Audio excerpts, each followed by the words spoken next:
Greetings, colleagues, fellow teachers and educators around the world. I'm Nikos Sifakis.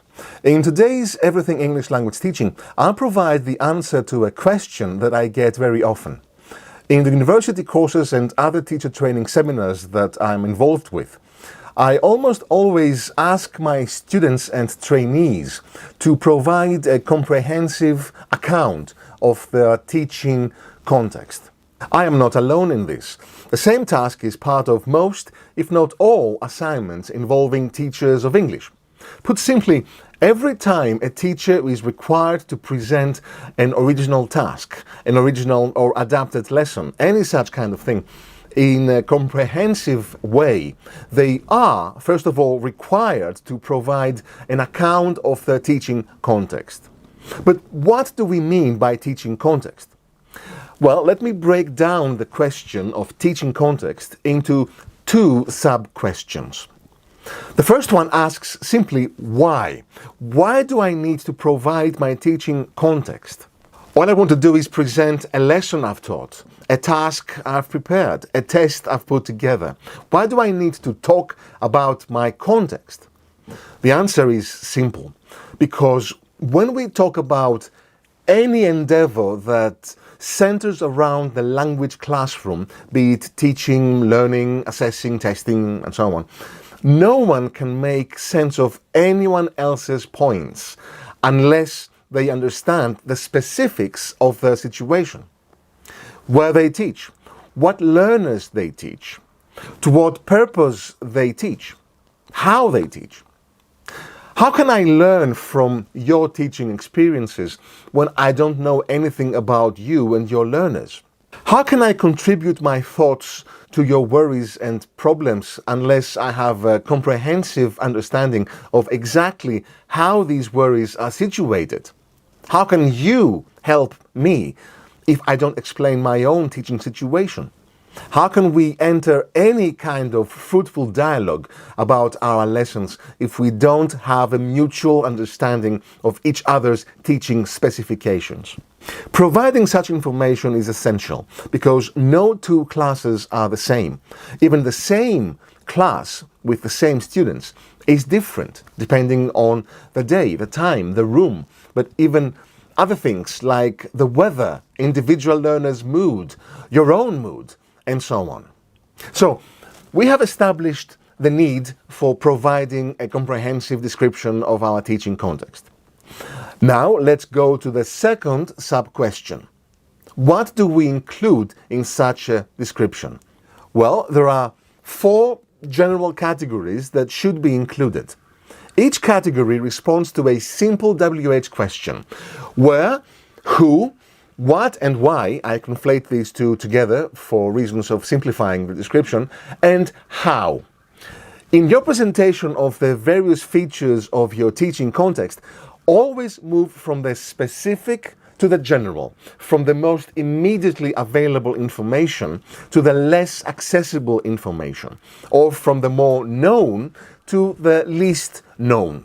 As we will see, some pieces of this information can be readily provided, but some other pieces would need more substantiation and detail, which means that it will depend on what is required of you to present in each case.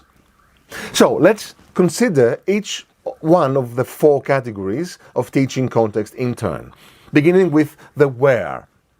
Moving from the more specific to the more general, there are four levels here. Level 1. My individual class, that is, the immediate class that I teach. For example, I teach a group of 23 fifth grade primary school learners, or I teach a group of 12 second year undergraduate students, or I teach in a one-to-one private lesson situation. There are, of course, millions of possibilities here. Level 2. The institution, if any, that the class is integrated within. So my fifth grade would be in the second primary school of Athens in Greece. The group of students would be in the School of Engineering of the Technical University of Crete, and so on. Level 3. The geographical territory. Athens, Greece. Vienna, Austria. Tainan, Taiwan, and so on. And this brings us to the final level, level 4, the broader region in terms of CACRU's circles. Whether each teaching situation is in the inner, outer, or expanding circle, that is, in an ENL, ESL, or EFL situation. As I've shown in this video, referring to which of the three CACRU circles your teaching context is embedded provides quick information about the status of English in the region where you teach, both inside and outside of your classroom. That's what the where should be of your teaching context. Now, let's move on to the who. The who refers to your learner or learners. As you can understand, this level of information is much more complicated and demanding, and it would depend on the level of detail that you would like to present. The who refers to essentially two categories. The first category is your learners, and the second category is everyone else.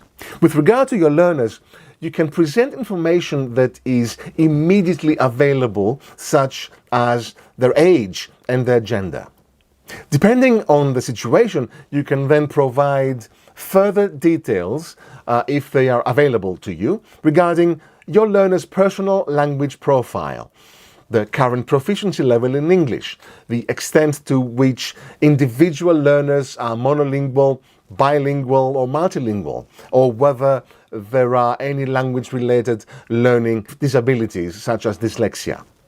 And the learning profile, individual learners' preferred learning strategies and styles.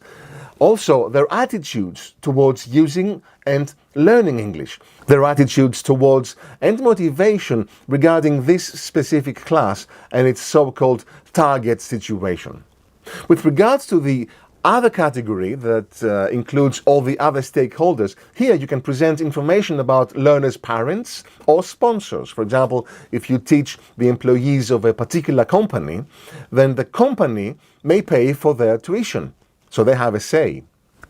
Again, not all such information is readily available, and it would depend on the level of detail that is required of you to give when presenting your teaching context. Having said that, you understand that all of this information are different pieces of a broader puzzle that can help your colleagues understand your teaching context. Let's now move on to the what and the why of your teaching context. Both of these refer to the purpose of your teaching and break down as follows. Again, from the more specific to the more general.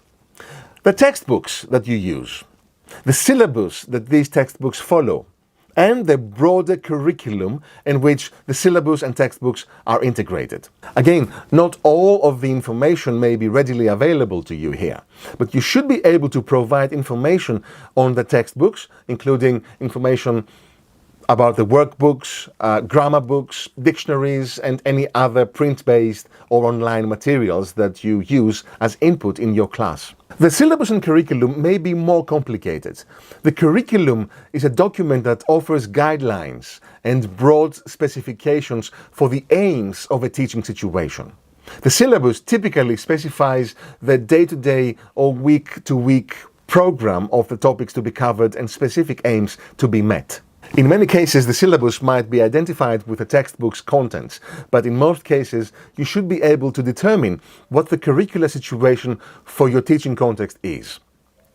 This is how we can understand whether your teaching situation is oriented toward preparing your learners for a particular exam, for example, and what type of exam that is. And finally, the how. This refers to the teaching methodologies employed by you, the teacher.